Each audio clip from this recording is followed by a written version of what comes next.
you guys had like a 32-9 run between the third and the fourth quarter there, where the offense finally started clicking for you guys, shots were being made.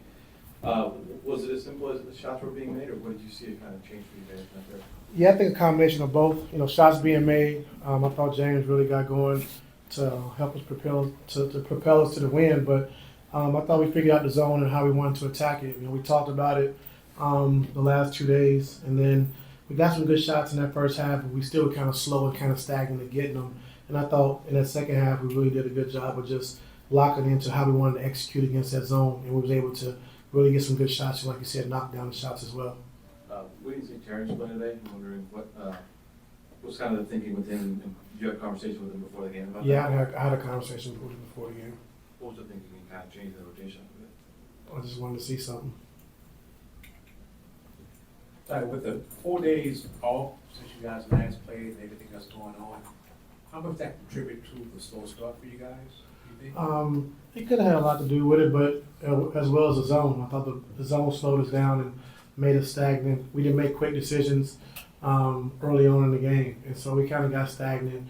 And I thought in the second half we did a much better job of executing against the zone. And, you know, Spo's the master putting that zone out there and, you know, making you stagnant, making you think, second guess. We had some open shots that we didn't take early on, and you know, we just didn't look good in that first half offensively. And then second half we kind of figured it out. And coach, defensively, they only had 4 turnovers in the first half, but you guys forced about 13 and 14, I believe, the rest of the way. Can you talk about the activity you guys have, showing your hands and getting deflections? Yeah, I thought in the second half going small. I thought Obama did a great job for us in that first half, and then second half we went small to be able to switch their pick and roll, so Tyler Hero couldn't get downhill and attack, and putting Zoo in a weird situation with Kevin Love. And so we went small, was able to switch, able to get some steals, get out in transition, get some deflections, and it was good for us. Ty, Chris had a rough shooting night tonight. He's been on the stretch where he's had a rough shooting stretch for the last couple games. How do you get him out of that, that funk that he's in offensively? No, just take good shots. When you're open, you got step up and shoot them, be ready to knock them down. And he brings much more to us than knocking down shots. Him on the floor, being able to guard the best player every single night, the way he competes, it raises our level defensively. And so everything he brings defensively for us, we need every bit of it. And so that's where he's great for us. If he makes shots, he makes shots. But when you're getting 1 or 2 shots a quarter, it's kind of hard to really catch a rhythm. But he'll be fine. We have confidence he can make those shots and take those shots, and so we just got to stay with it. And late in his first quarter stint, Kawhi had a couple mid-range pull-ups that he made. How do you assess how he was moving tonight? Did he seem like he was moving? I can't really assess it because there was a lot of zone tonight. Like I said, we really couldn't get into an offensive rhythm. Was able to figure it out. We talked about it at halftime. Don't try to get a rhythm, just win the game. And so when they're playing zone, it's going to be sporadic shots. But we'll get a better gauge going into Wednesday. Derek was grabbing at his hand wrist area before he went back to the locker room. You heard anything on him? Yeah, he's fine. I think.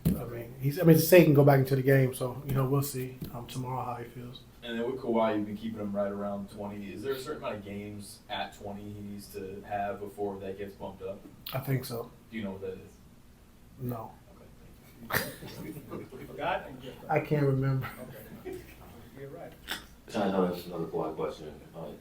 Y'all, even though the shooting was a real struggle for the whole team, the defense, you wanted to see that be reestablished. That kept you in the game while the offense got it together.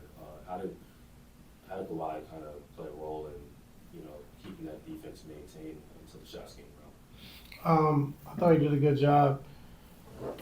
In the pass lanes, got a couple deflections, a couple steals, and then I thought he got activated. Once we went small and he was guarding Kevin Love and we put Zoo on Hawkins, I thought it kind of activated him. He was able to switch more, get into the ball, pressure the ball with Kevin Love, catch the ball at the top of the key. But like I said, it was a tricky game. Just the zone kind of slowed us down, and we wasn't able to play at the pace we wanted to play at. So we'll see next game. Coach, playing against lefties is always tough, especially when you see so many right-handed players. You guys have, 4 guys tonight attacking the basket. Like, how tough do you think it is for, coaches to kind of adjust their game plan when you have these skilled lefties? I don't think so, but I don't know. You know, with a right hand player, you send him weak, you know, to his left hand, and with a left hand player, you send him strong to his right hand. I mean, ain't really a big difference. You know, I don't think, but you know, maybe the numbers say something different. But you know, for me, just the biggest thing is just understanding, like you said, your coverages, because you used to play against most right-handers, but making sure we, you know, making the right adjustments when we go into a game playing against left-handers. But for our team, I really don't know. Coach, how did it feel to be out there tonight after everything the team, the city's been through over the past few days? It was hard. You know, it was hard just understanding what everyone's going through, the whole city, and just, you know, everyone rallying behind each other, just trying to do what they can to help support friends, families, neighbors, like I've talked about. And it's a tough time, you know, so we're just here to support, try to uplift people with, you know, playing basketball, see if we can put smiles on faces, see if we can have people to gather and, you know, watch the game and do something different to try to take their mind off of it. But it's tough times right now. We understand that. And us as a team and organization, you know, we're trying to do everything we can to help. And, you know, we just got to get through it. You know, just stay strong and get through it. That's one. Hey, Coach, so y'all went on an 8-0 run with James Harden when it was 62-63 in the third quarter. Was that the turning point of the game, you think, or was more so the defense in the second half that kind of changed the game? Both. I thought James getting going offensively in that third quarter really helped us out offensively. You know, hit some step back threes, got to the basket. And then our defense, you know, picked up. I said once we was able to switch 1 through 5, get in the passing lanes, get some steals and deflections, get out in transition, it was good for us. But James' shot making that third quarter was huge for us.